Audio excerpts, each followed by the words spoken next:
Hi, I'm Elizabeth McQuillen.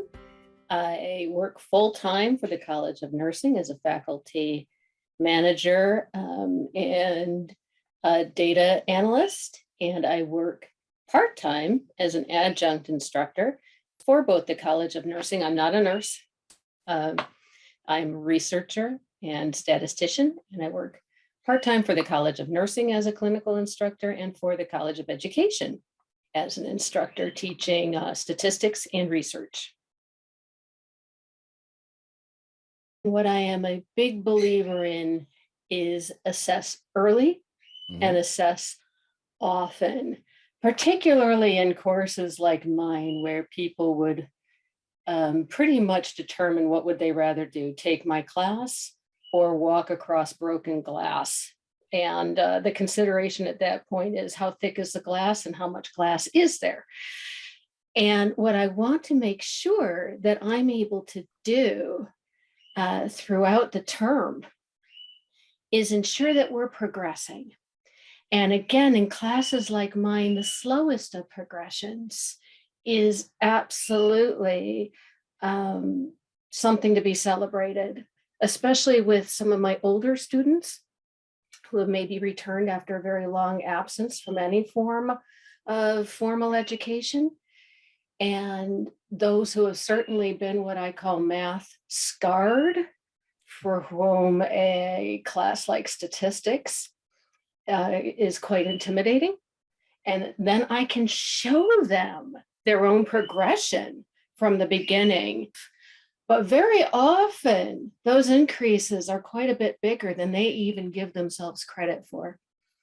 And that type of encouragement can just really encourages them further to keep reaching for that very high bar. And of course, as educators, we want to keep that bar high. Our students are more than capable of reaching for that high bar.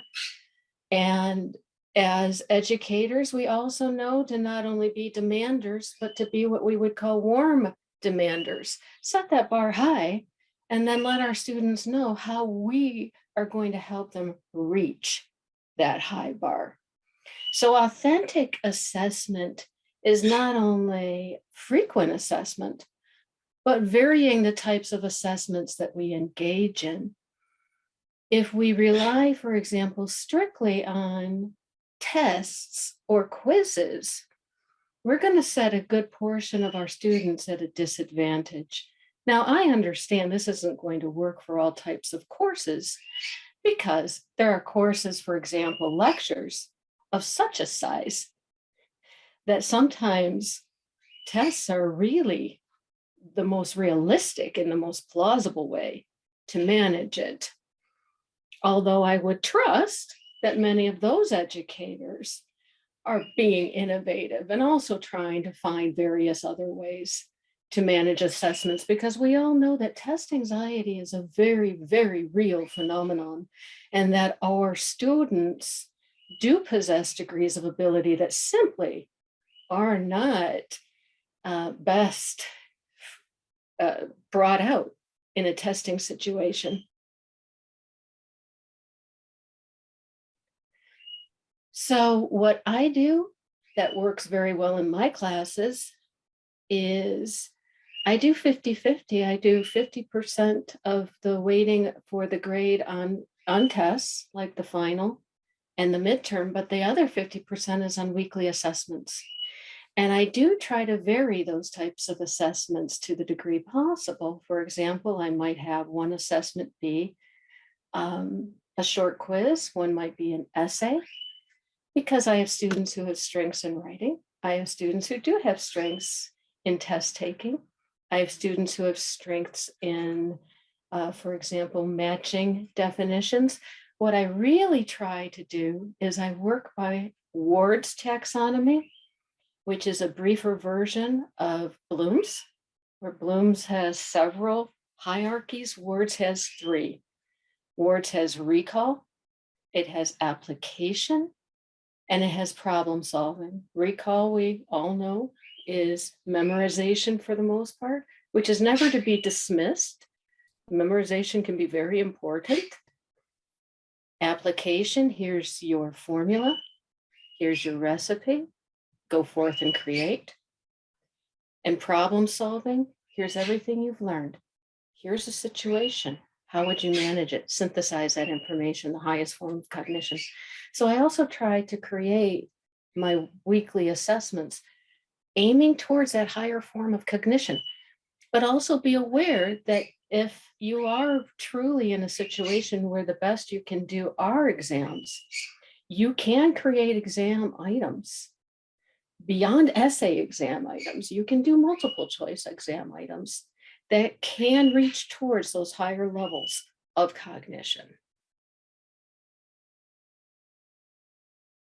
With that constant assessment, that gives you the ability to know, when you're assessing frequently, when a student's performance falls off.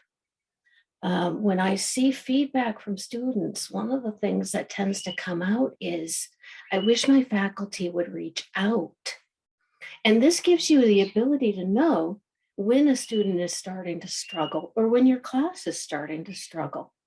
If you're seeing performance as a whole start to fall off, and then maybe that's a good time to go, maybe this is where the material's starting to really get tougher, and perhaps I might adjust how I approach this material.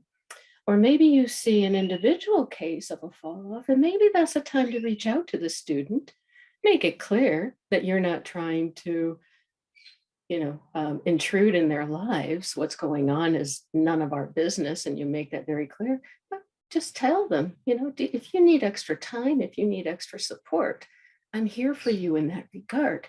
And more often than not, the student is deeply grateful, and at that point encouraged to reach out to you when they do need extra help. And again, even if you're in a situation where really realistically all you can do is test, the students at that point have trust in